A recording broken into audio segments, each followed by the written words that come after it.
Bon, je vous propose qu'on démarre et puis ceux qui se connecteront nous reprendront en cours de route et poseront des questions si jamais ils ont des informations qu'ils n'ont pas. Écoutez, merci beaucoup à tous ceux qui se sont connectés de nous rejoindre sur ce live de présentation de la société Beeper que nous sommes ravis d'avoir en collecte aujourd'hui sur WeSeed.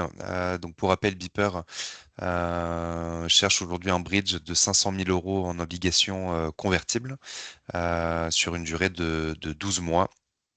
Les dirigeants sont là aujourd'hui pour répondre, donc déjà pour présenter leur société, leur projet, les objectifs de financement aussi qu'ils ont sur la plateforme et pourront répondre à l'ensemble des questions qui seront posées tout au long du live. Donc j'invite les participants à poser leurs questions directement. Vous avez un onglet questions et réponses. Je vous invite à poser vos questions dans cet onglet-là et nous reprendrons l'ensemble des questions à la fin, une fois que la présentation de l'entreprise sera faite. Voilà, et je laisse la place donc à Mehdi et à ses équipes pour vous présenter leur projet avec Beeper Therapeutics. Je vous laisse la parole, Mehdi. Bonjour à tous, merci Maxime. Je suis vraiment ravi d'être là avec vous ce soir. Merci de vous être connectés, d'avoir pris le temps d'en savoir plus sur notre projet et de découvrir aussi l'équipe. Comme l'a dit Maxime, nous, Viper, effectivement, on développe, comme vous le voyez derrière moi, des molécules innovantes et des candidats médicaments innovants pour traiter les cancers en poussant les cellules cancéreuses au burn-out. Donc, je vais vous présenter dans quelques instants le projet et le financement qu'on recherche.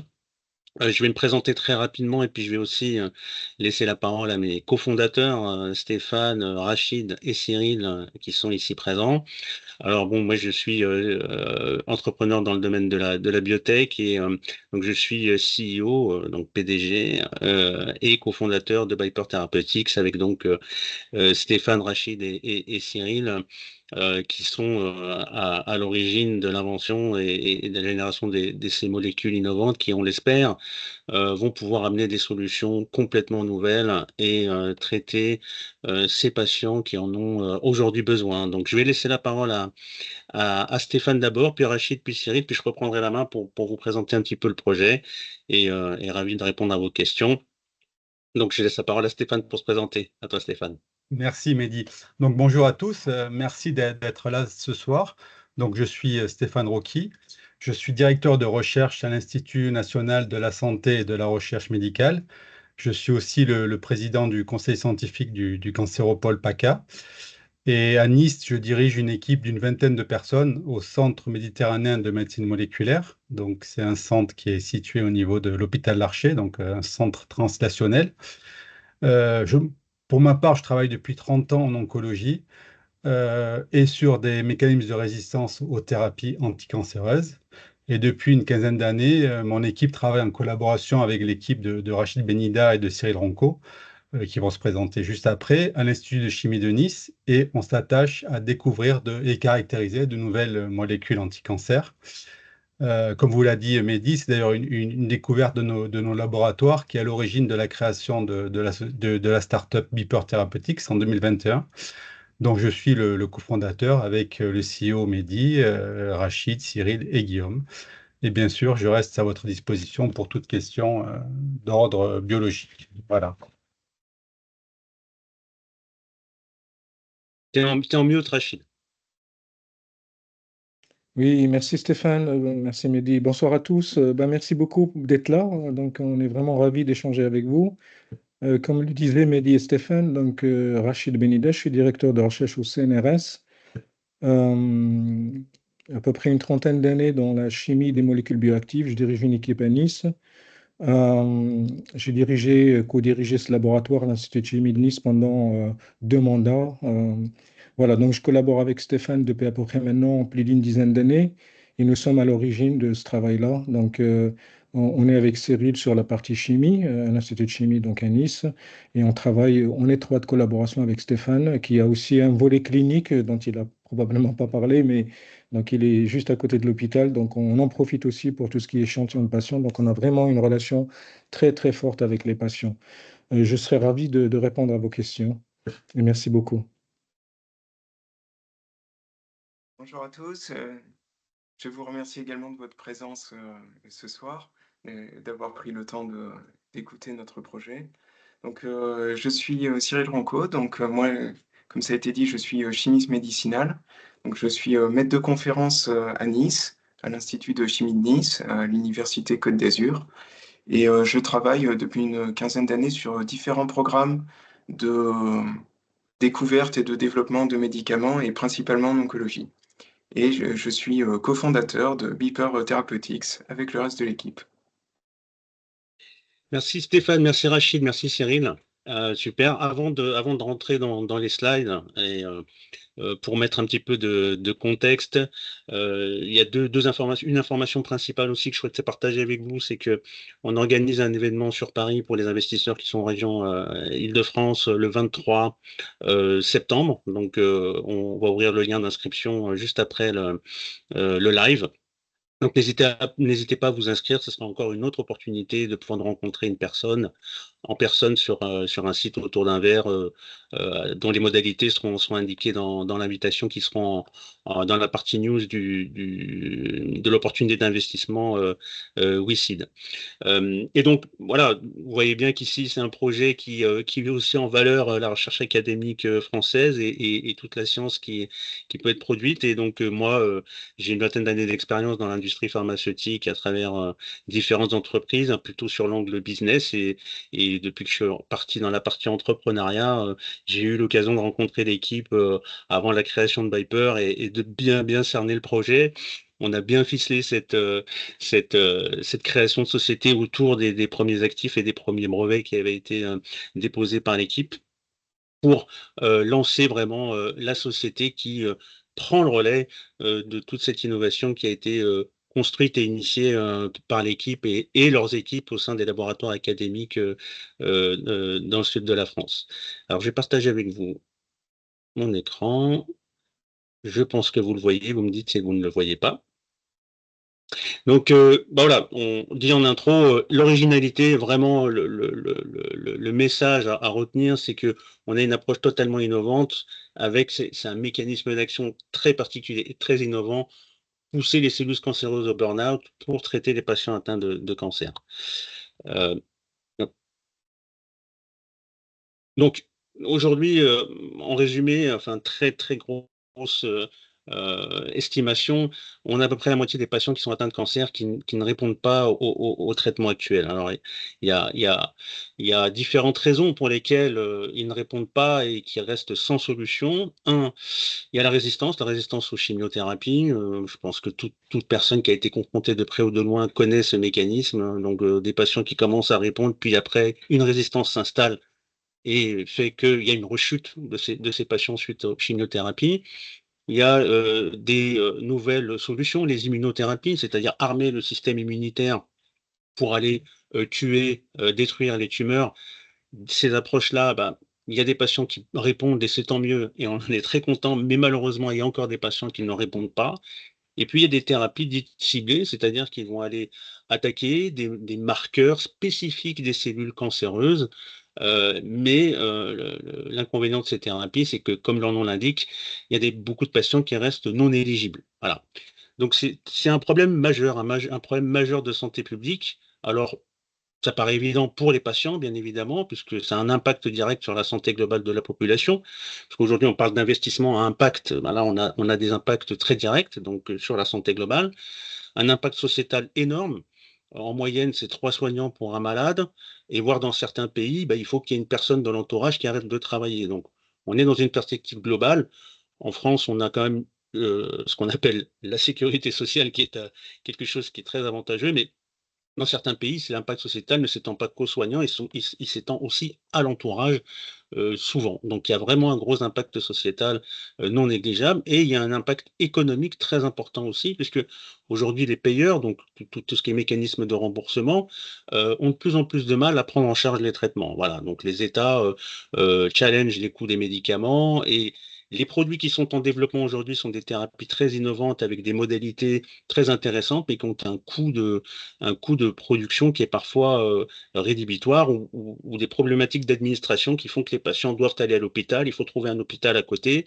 Alors en France, on est plutôt bien maillé au niveau des réseaux hospitaliers, mais par contre, dans d'autres pays, il faut bien considérer que ne serait-ce que d'aller à l'hôpital est déjà un challenge énorme pour aller soigner ces patients. Donc on a vraiment un besoin très très fort de nouveaux traitements, de nouvelles approches pour répondre à ce problème. Ça représente un marché très très important. Là, j'ai mis quelques chiffres, hein, c'est 31 milliards de dollars par an prévus, enfin, voilà, par les économistes ceux qui travaillent dans la médico-économie, rien que pour traiter les cancers gastro-intestinaux. Donc le marché du cancer de l'estomac, on donne cet exemple puisque c'est une des indications que l'on vise en priorité, c'est à lui seul 10 milliards par an et 2% de croissance annuelle, malheureusement, pour les patients. Et cette prévision de croissance est importante. Pourquoi? Parce que la population vieillit et en oncologie, l'âge moyen des patients, et je prends l'exemple du cancer de l'estomac, c'est 60 ans. Donc plus la population vieillit, plus évidemment, plus la prévalence de ces maladies est importante. Donc il faut vraiment, vraiment urgemment trouver des solutions. Alors, comme je vous l'ai indiqué, l'équipe Biper Therapeutics a développé, alors, au sein des laboratoires d'origine, mais aussi au sein de Biper, parce que ça fait maintenant 3 ans, et on a aussi développé autour de cette innovation originelle des traitements innovants et uniques, c'est important, uniques, pour apporter des solutions à ces patients et répondre à ces besoins de marché, donc du patient jusqu'au marché. Euh, alors, des candidats médicaments innovants qui ont montré leur efficacité dans les modèles animaux, j'y reviendrai tout à l'heure. Donc, on a pu montrer de l'efficacité dans de nombreuses indications, alors tout seul ou en combinaison avec d'autres traitements. Alors, j'insiste un petit peu sur ce point, puisque en oncologie, c'est aussi un petit peu la règle. On parle souvent de cocktail de chimiothérapie ou combinaison de traitements. Et ça, il faut l'avoir en tête, puisque dans la partie concurrence, nos concurrents sont aussi nos modalités de combinaison parfois. Mais ça, on a pu montrer qu'on avait cette efficacité à la fois seul en tant qu'agent, mais aussi en combinaison. Et on a surtout, l'innovation vient de cette voie de surstress des cellules cancéreuses pour les meneurs burn-out, avec l'inhibition d'une protéine clé dont je vais parler tout à l'heure, BIP, pour laquelle rien n'a été développé à ce jour. C'est ce qu'on appelle du first in class. Et ça, c'est vraiment important à prendre en considération. On fonctionne par classe de médicaments dans l'oncologie, très particulièrement dans l'oncologie. Et nous, on est donc dans cette nouvelle classe de médicaments qui ouvre une nouvelle voie de traitement. Alors, le traitement, à qui va s'adresser? Alors, en oncologie et dans le traitement des cancers, celui qui vous dit qu'il peut traiter tous les patients, tous les cancers, ça n'existe pas. Par contre, on va essayer de maximiser la population de patients qui va être le plus susceptible de répondre à nos thérapies. Et nous, on a développé une thérapie qui est ciblée envers une protéine en particulier, qui s'appelle le BIP, d'où le nom Biper, qui est une protéine clé dans la survie et la résistance des cellules cancéreuses. Et je trouve que cette cible donc, que vient bloquer nos candidats médicaments, elle est surexprimée chez plus de 50% de ces patients. Donc on en fait une thérapie ciblée, mais qui a un large spectre d'adressabilité auprès des patients. Et l'avantage aussi majeur, c'est que cette protéine, cette cible, s'exprime dans le sang, dans le plasma des patients, et on permet d'en faire ce qu'on appelle un marqueur circulant non invasif, c'est-à-dire qu'avec un simple test sanguin, on pourrait évaluer l'éligibilité des patients à notre traitement. Donc c'est vraiment l'innovation couplée à cette possibilité de traiter les patients qui surexpriment notre cible, en fait vraiment une approche de médecine de précision qui va venir répondre à plus de 50% des patients qui sont sans solution. Troisième chose à prendre en considération dans le développement, c'est potentiel de prise en charge par les payeurs et qui va utiliser, puisque au final, il y a quand même une population à adresser et il y a un coût du traitement. Donc, on a un bon profil de tolérabilité de nos candidats, c'est dû à notre mécanisme d'action et c'est une particularité. À ce jour, en tout cas dans les modèles qu'on a utilisés, on a vu très peu de toxicité de nos candidats dans les modèles in vivo. Donc ça, c'est extrêmement prometteur pour les patients, puisque évidemment dans l'oncologie, on tolère certains effets secondaires, mais si vous avez été impliqué dans ce genre de maladie de près ou de loin, vous voyez bien que les effets secondaires impactent la prise en charge des patients, mais aussi impactent l'adhérence des patients au traitement. Donc il y a des patients qui ne prennent plus leur traitement à cause de ces effets secondaires sous chimiothérapie. Le deuxième point très important de notre innovation, c'est qu'on a développé une administration orale, ce qui veut dire que potentiellement, on va pouvoir permettre une utilisation sans déplacement des patients à l'hôpital. Les chimiothérapies, les immunothérapies, ça se fait à l'hôpital, en intraveineux, avec des patients qui sont obligés de rester à l'hôpital. Là, on a une administration orale, donc qui permet une utilisation sans déplacement et qui donc va refléter un coût pour le payeur final, puisque ce ne sont pas les patients qui payent, c'est le système de santé, en tout cas en France, mais dans d'autres pays, c'est que le patient qui paye. Et donc ça, c'est vraiment très important aussi de considérer ces critères médico-économiques et on coche cette case. Enfin, la protection, les fortes barrières d'entrée pour la concurrence. Donc, on a des candidats médicaments qui sont protégés par 7 brevets. Donc là, on a beaucoup de protection, donc des brevets à la fois offensifs et défensifs sur les séries de molécules qu'on a développées.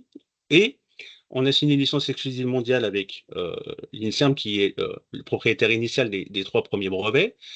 Et ce qui veut impliquer aussi une exclusivité d'exploitation des brevets qui va aller jusqu'à l'exclusivité des ventes post-autorisation de commercialisation pour ceux qui ne connaissent pas un peu le système de protection et de brevet des médicaments dans le domaine de l'industrie pharmaceutique.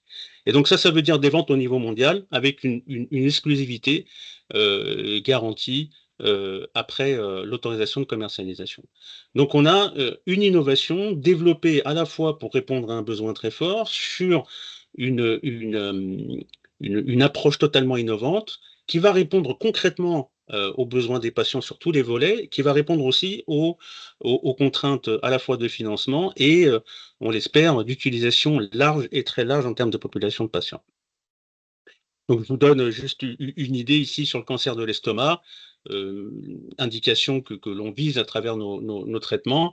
C'est un marché de 4 milliards d'euros par an et 2% de croissance annuelle rien que sur ce qu'on appelle 8 marchés majeurs qui sont listés ici en dessous.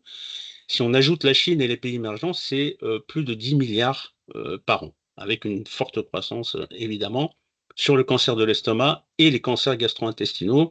Alors, on a un positionnement sur les cancers gastro-intestinaux pour plusieurs raisons. Non seulement il y a un besoin médical non couvert très important parmi les autres indications, mais aussi parce que notre cible, donc la protéine que l'on vient bloquer avec nos molécules candidates, est aussi surexprimée parmi les autres indications en oncologie dans ces indications gastro-intestinales, cancer de l'œsophage, cancer de l'estomac, cancer colorectal et cancer du pancréas. Donc, qu'est-ce qui se passe au niveau du cancer de l'estomac plus précisément? Pour prendre cet exemple-là, de nombreux patients rechutent, ne répondent pas ou ne sont pas éligibles au traitement. Donc, les traitements sur le marché, ils posent de nombreux problèmes. En chimiothérapie, on a le protocole FLOT en France, c'est d'autres protocoles dans d'autres pays, mais les principes actifs et le cocktail de base restent le même. On a des problèmes, comme j'expliquais au démarrage, de rechute dues aux résistances, et on a des problèmes aussi d'effets secondaires, plus des problématiques d'administration en perfusion qui imposent aux patients de venir à l'hôpital, de prendre leur chimiothérapie, d'être hospitalisés. Et ça, c'est aussi une contrainte importante. On a les immunothérapies, donc j'ai listé quelques noms de molécules. J'ai pas mis les marques parce que on est public, je ne peux pas lister des marques, donc j'ai mis le nom des principes actifs. Là, ce sont ce qu'on appelle des anticorps. Donc, ce sont des grosses protéines qui sont en principe sécrétées par le système immunitaire qu'on vient synthétiser, qui viennent bloquer et permettre à la cellule cancéreuse d'être reconnue par le système immunitaire. Et donc, ces immunothérapies, c'est très bien. Elles arrivent maintenant en première ligne dans le cancer de l'estomac. Le problème, c'est qu'il y a des patients qui sont non répondants à ces immunothérapies, voire même non éligibles, puisque si on fait un score qu'on appelle CPS, et si ce score CPS est inférieur à un certain seuil, on ne leur donne même pas d'immunothérapie. Pareil, administration en perfusion, et il y a un coût de ce traitement. Donc, ce n'est pas de la petite molécule synthétisable avec un coût, je dirais, abordable. Il y a un véritable coût du traitement. Et puis, on a la troisième catégorie, qui sont les thérapies ciblées, donc ils vont cibler des marqueurs un peu comme ce que fait Viper. Mais en général, ces thérapies ciblées, c'est moins de 20% des patients qui sont éligibles. Et souvent, c'est en dessous de 5%. Alors, on a le trastuzumab, qui est un anticorps qui est souvent couplé à une chimiothérapie, ça s'appelle le médicament Enhertu, qui va adresser ce qu'on appelle les patients HER2 positifs, donc qui expriment un marqueur, le HER2, et qui sont plutôt, je dirais, bien répondants, ces patients-là, au trastuzumab conjugué à une chimiothérapie. Donc, pour tous ces patients-là, pour tous ces problèmes-là, nous, on apporte une innovation. Innovation dans le sens où c'est une réponse au problème de rechute après chimiothérapie ou de non-réponse aux immunothérapies, puisqu'on n'est pas du tout dans ces angles, dans ces voies de traitement-là. C'est une thérapie qui cible, nous, plus de 50% des patients, quand on compare avec des thérapies ciblées sur d'autres marqueurs. On a une tolérabilité qui limite les effets secondaires et permet l'utilisation en combinaison, en tout cas des données qu'on a obtenues à ce jour. On a développé une forme orale et on a un coût de production qui est faible puisqu'on est sur une petite molécule. Donc on a un potentiel très important pour traiter des patients atteints de cancer de l'estomac en rechute non répondant, HER2 négatif, cette population-là qui a vraiment beaucoup de besoins, avec un potentiel ensuite de pouvoir démontrer qu'on est très très efficace sur une plus large population de patients. Mais en tout cas, aujourd'hui, c'est le potentiel que l'on vise dans les études cliniques qui seront préparées. Alors, les patients atteints de cancer surexpriment cette protéine clé, donc fameux BIP. L'autre nom, c'est GRP78, pour ceux qui veulent aller faire des recherches.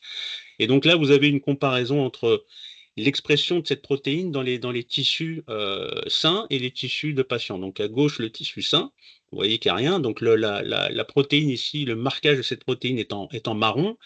Vous voyez qu'ici, dans les tissus tumoraux, donc primaires et métastatiques, vous avez une surexpression. Et puis, vous voyez bien que, en fonction du grade du développement, je dirais, de la maladie, plus on approche à des grades élevés, voire métastatiques, plus la protéine est surexprimée. Et ça, c'est vraiment très important de montrer ça, parce que on est vraiment sur quelque chose qui est vraiment très, très surexprimé, caractéristique des cellules tumorales. Et c'est un travail qui a été fait avec l'équipe de Stéphane et de Thierry Passeron, qui est le clinicien qui est juste en face à l'Archer, juste en face du C3e à Nice. Donc ce modèle translationnel a été aussi vraiment très important pour caractériser à la fois la cible d'intérêt, mais aussi pour développer les molécules.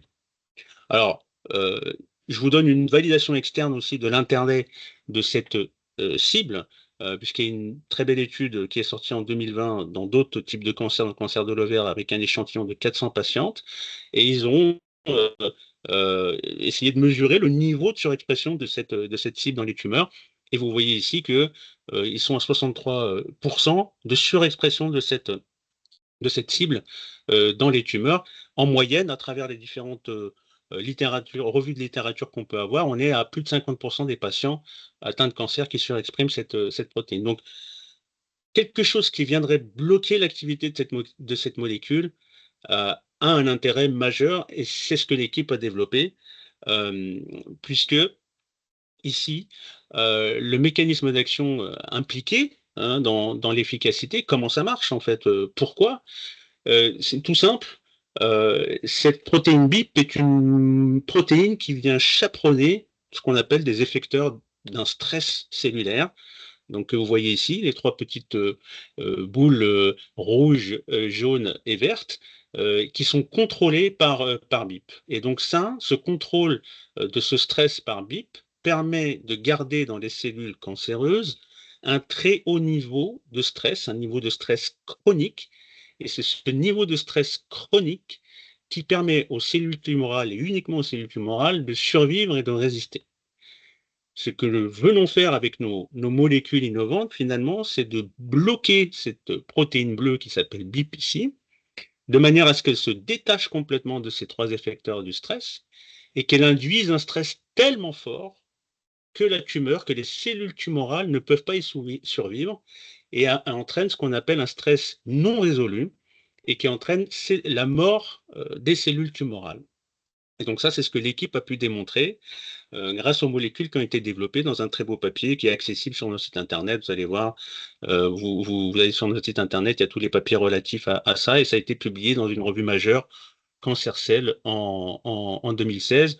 Sur notre site, il y a aussi un petit film qui vous explique un peu plus en détail tous les mécanismes impliqués.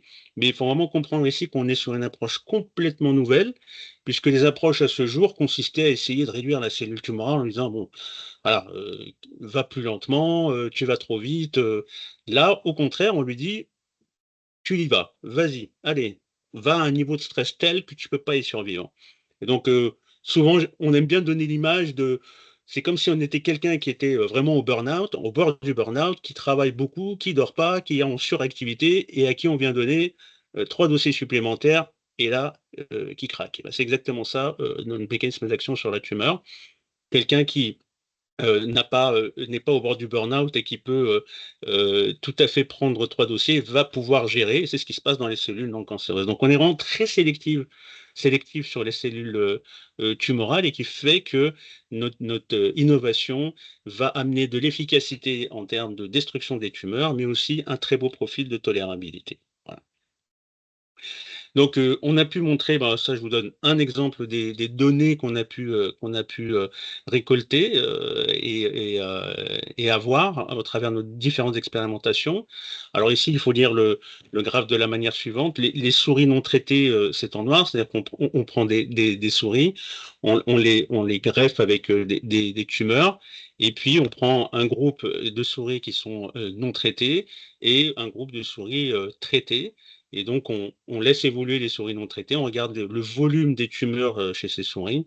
Et comme vous voyez ici, ben, on a une très très grande efficacité. On a réduit de plus de 72% le volume tumoral des souris porteuses de tumeurs, et avec 4 souris sur 10 qui sont totalement guéries. Et ça, juste avec notre traitement en monothérapie. Donc, c'est vraiment des résultats remarquables qui nous ont vraiment poussé à sélectionner ce candidat et à le pousser aujourd'hui dans un développement dit préclinique réglementaire pour vraiment produire des lots plus élevés et aller faire de la toxicologie, qui est l'objet aujourd'hui de notre levée de fonds de Bridge, puisque on est maintenant sûr que c'est notre candidat, eu égard à ces très bons résultats. On a plein d'autres résultats, mais ça, c'est un beau résumé de ce que ça peut faire. Donc, projeté chez les patients, on a des choses assez prometteuses qui nous viennent.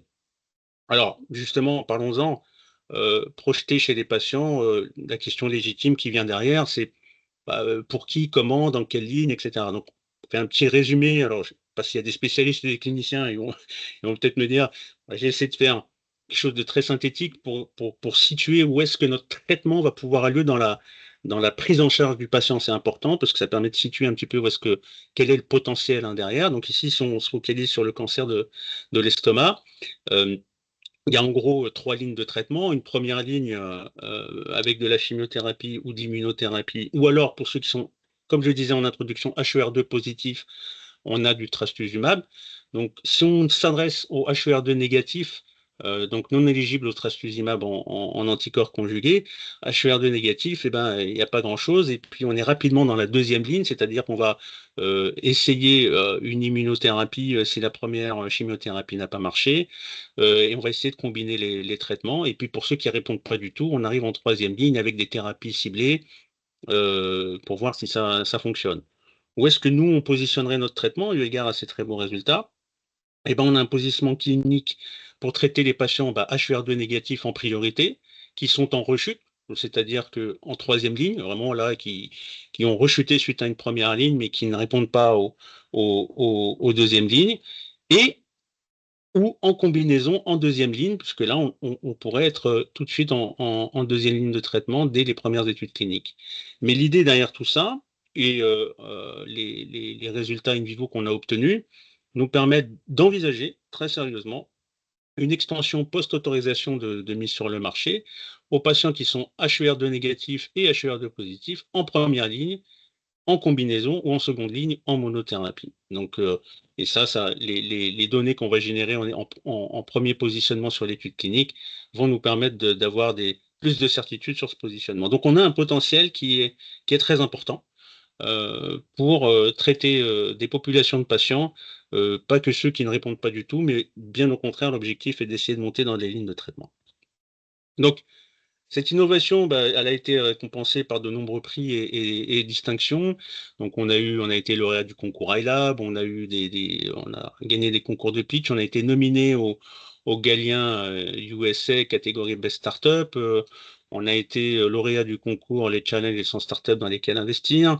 On a été lauréat concours We Investor Matwin.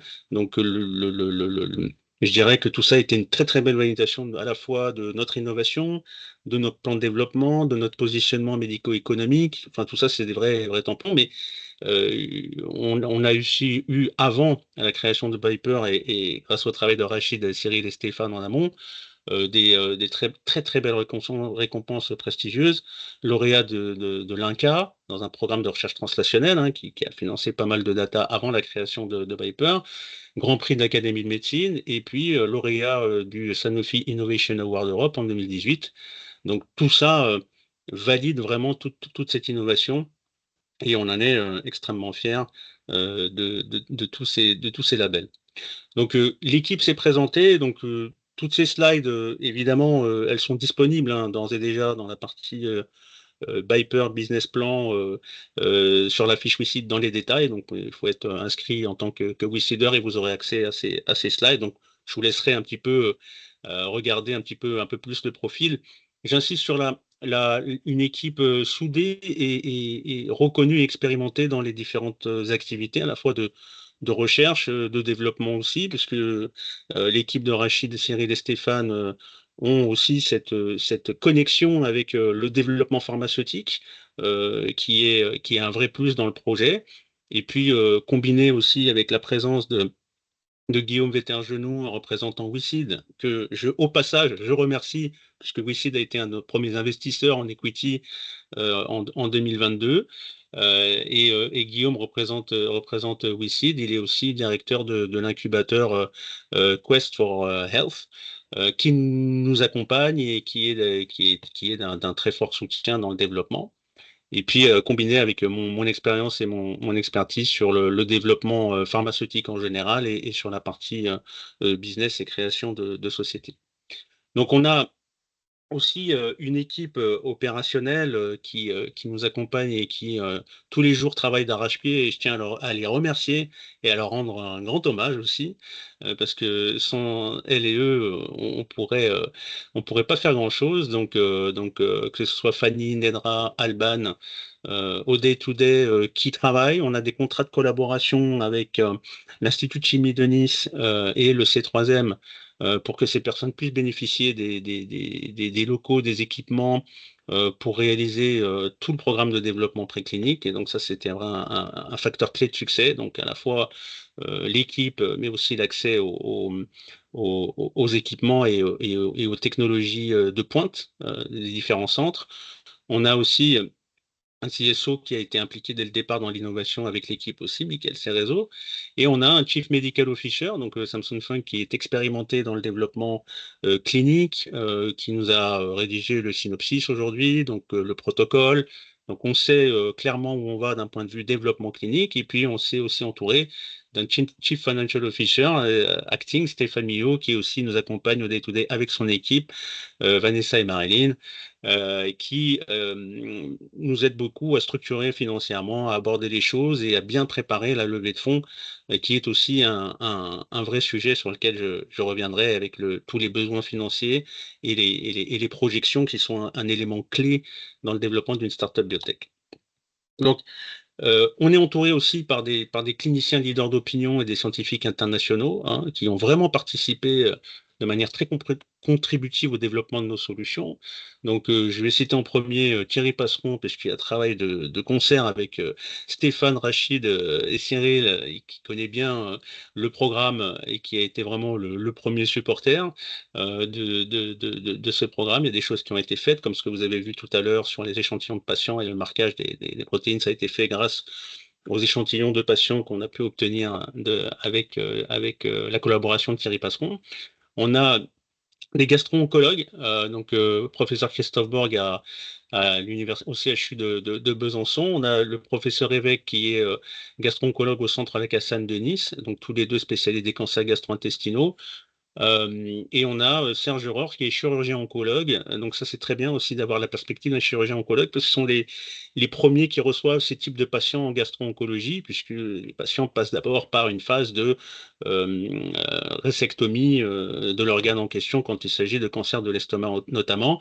Et on a obtenu, on a mis en place un contrat de collaboration avec l'équipe de Serge Rohr pour avoir accès à des échantillons de patients dans le cancer de l'estomac et pouvoir mesurer encore plus le niveau d'expression de la cible dans ces patients et dans leur plasma. Et enfin, on a aussi une experte internationale de l'Université de Los Angeles, professeur Amy Esli, qui a publié à peu près une trentaine de papiers sur cette cible et qui est très, très supportive aussi. On en a d'autres qui en sont en train de rejoindre. Je ne peux pas le communiquer publiquement, mais on a des KOL internationaux qui sont en train de regarder très fortement le projet, notamment aux États-Unis. Quand ce sera public, je pourrais vous le communiquer, mais c'est vraiment un très très appréciable d'avoir ce soutien et c'est des gens qu'on sollicite au day-to-day et les gens nous approchent, les cliniciens nous approchent. Hein, vraiment, c'est le point important. Alors, toute startup biotech s'articule autour d'une stratégie de propriété intellectuelle. Donc nous, c'est articulé autour de 7 brevets. Donc des brevets de composition, des brevets de combinaison. Hein, on protège, c'est-à-dire l'utilisation de nos molécules seules, mais aussi leur utilisation dans différentes combinaisons. Donc ce qui fait une vraie protection sur la totalité d'utilisation de nos composés. Et puis aussi des brevets de formulation, c'est-à-dire que voilà, on a protégé cette forme orale, puisqu'on a développé cette forme orale au sein de Viper. On a développé une partie des combinaisons au sein de Viper. Et donc, vous voyez que c'est aussi une copropriété entre l'INSERM, qui représente les entités académiques initiales, et Viper Therapeutics. Donc, au final, il y a quand même 5 brevets qui ont été co-développés au sein de Viper avec les équipes de l'INSERM grâce au contrat de collaboration. Donc, je rentre un petit peu plus dans l'aspect financier. Ces brevets, c'est très bien. Ça nous protège de l'utilisation, ça protège aussi l'utilisation d'un point de vue commercial. Ce qu'il faut comprendre, c'est que pour ceux qui ne sont pas initiés à la partie biotech, on a des accords de licence, souvent, c'est un modèle, c'est-à-dire que dès qu'on obtient des premiers résultats cliniques, ce qui est envisagé, c'est un contrat de licence potentiel avec un laboratoire pharmaceutique. Pour plusieurs raisons. Un, nous, il nous faudrait recruter, construire toute une équipe pour distribuer, vendre le médicament, organiser les phases 3 dans beaucoup de pays, ce qui n'est pas forcément évident, tout à fait envisageable, mais pas forcément évident. Et donc, le modèle qui est envisagé, c'est un modèle d'accord de licence avec un laboratoire pharmaceutique. Et je vous ai mis ici sur la gauche les valeurs moyennes d'accord de licence dans les indications visées. Donc ici, dans le cas du cancer de l'estomac et du cancer de la peau pour le deuxième composé.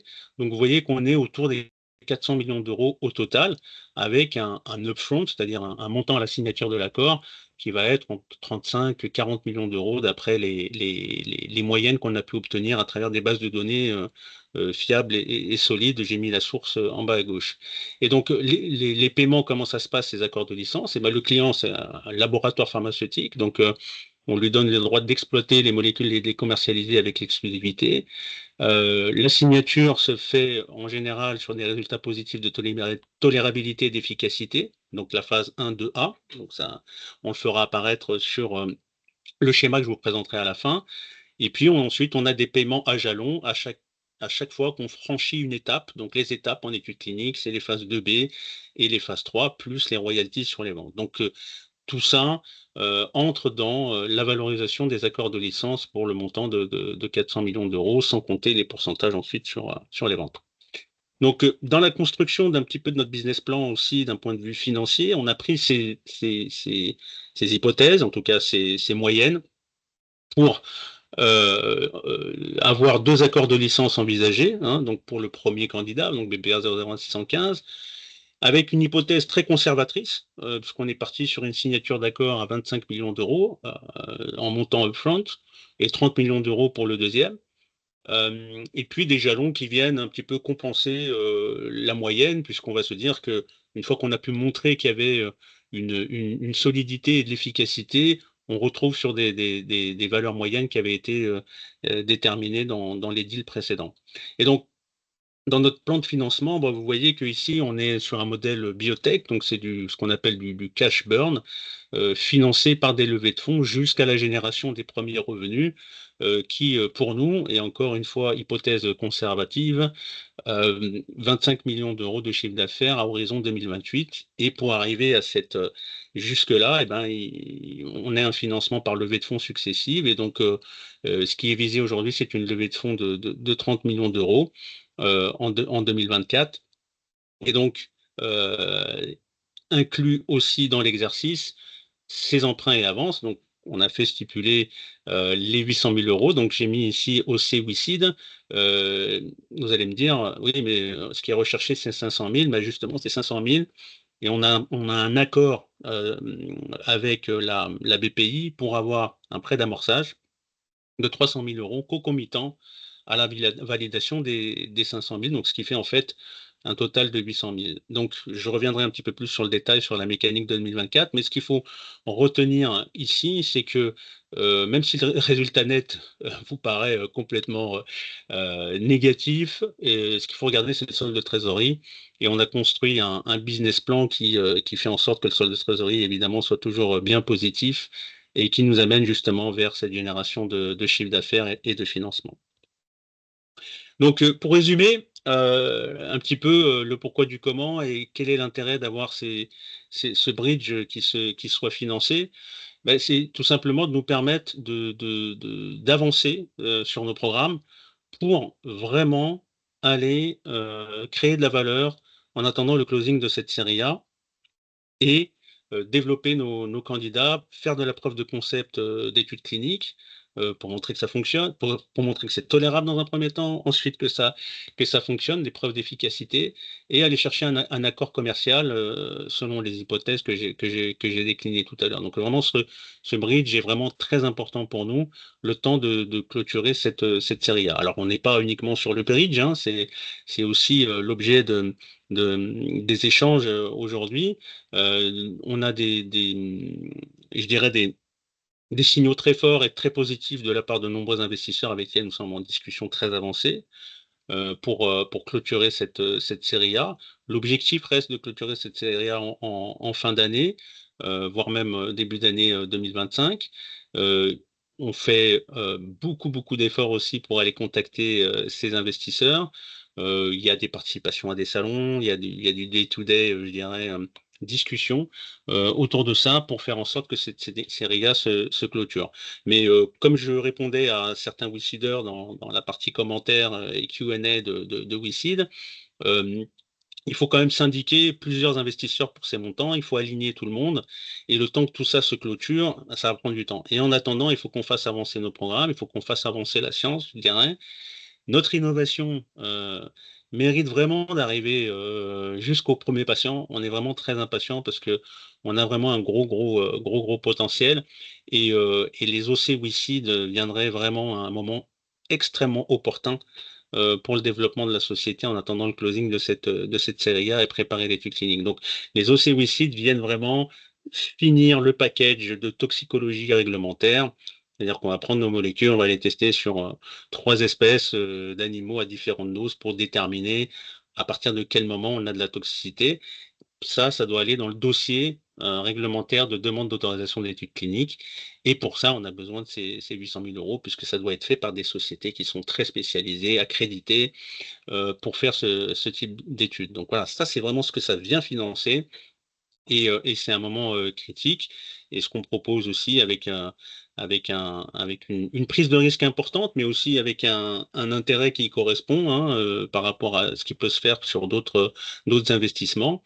Et surtout, là, c'est un investissement qui est directement à impact sur la santé. Il y a des patients qui attendent. On a beaucoup de cliniciens qui nous attendent aussi, qui sont impatients de pouvoir tester nos candidats médicaments. Et donc, on compte sur vous, on compte sur votre mobilisation et on reste ouvert à toutes les questions. Je vous remercie d'avance. Merci beaucoup, Mehdi, pour cette présentation technique, mais très claire et vraiment très intéressante. Je ne sais pas si nos participants ont des questions. Pour le moment, j'en ai pas dans la file d'attente. Mais je vais me permettre de vous en poser quelques-unes, Mehdi, et puis aux autres personnes également. Pour revenir sur la partie technique, vous relevez pas mal de challenges. Mais quels sont les principaux obstacles auxquels vous faites face dans le développement clinique? Et puis surtout, comment vous faites pour les surmonter? Bah, pour le développement clinique, aujourd'hui, on a des challenges plutôt financiers, donc c'est-à-dire qu'il faut pouvoir lever les fonds. Les challenges techniques, l'intérêt des cliniciens, tout ça est bien levé. Parce qu'aujourd'hui, on sait où on va au niveau clinique, on a identifié les centres, on a identifié le pays dans lequel on souhaite aller pour les premières administrations chez les patients. Le candidat médicament, on ne voit pas d'obstacle à sa production à large échelle, parce que c'est souvent un écueil dans les startups biotech. Là, on est plutôt confiant sur la production à large échelle de ce candidat.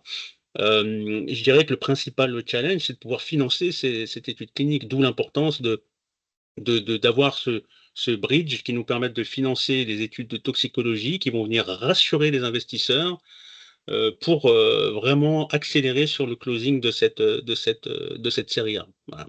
D'accord.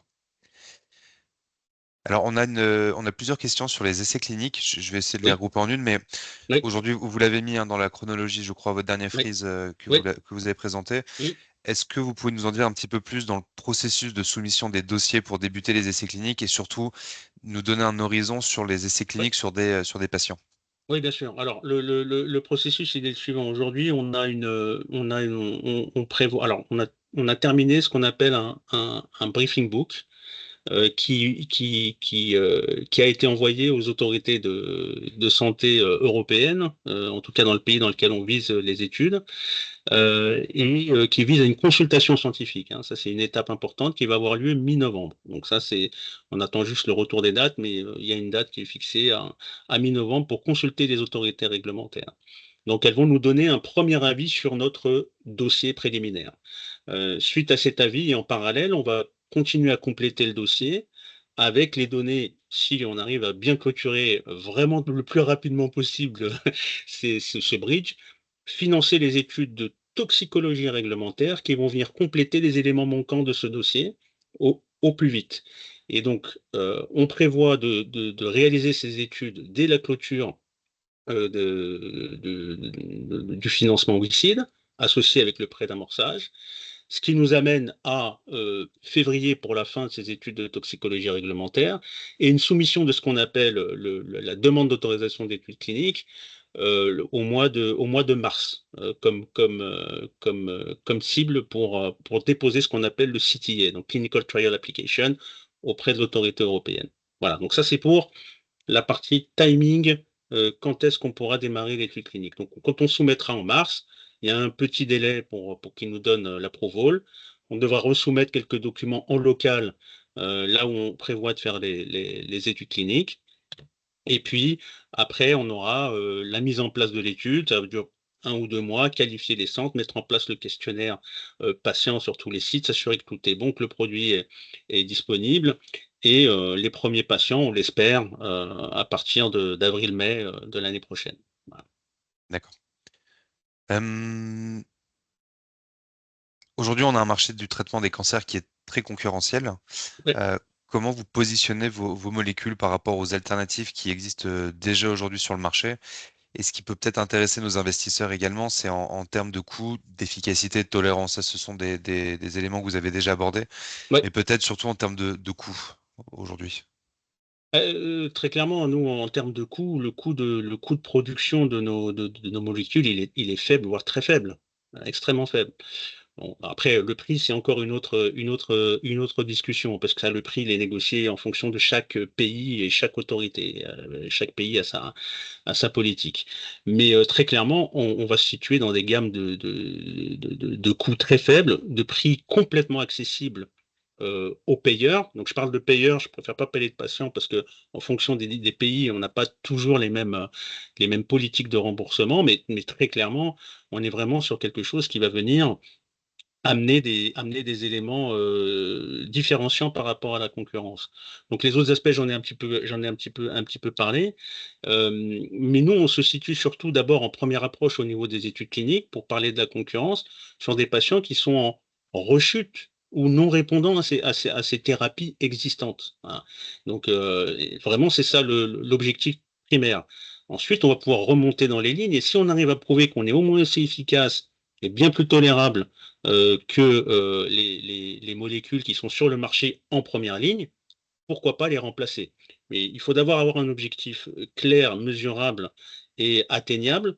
Et ensuite, évidemment, c'est l'usage qui va guider, ce sont les études cliniques complémentaires qui vont venir amener des Bien sûr. positionnements. Rachid, vous aviez Oui, Rachid. une intervention à faire? Oui, merci beaucoup. C'était juste pour compléter ce que disait Mehdi par rapport au coût.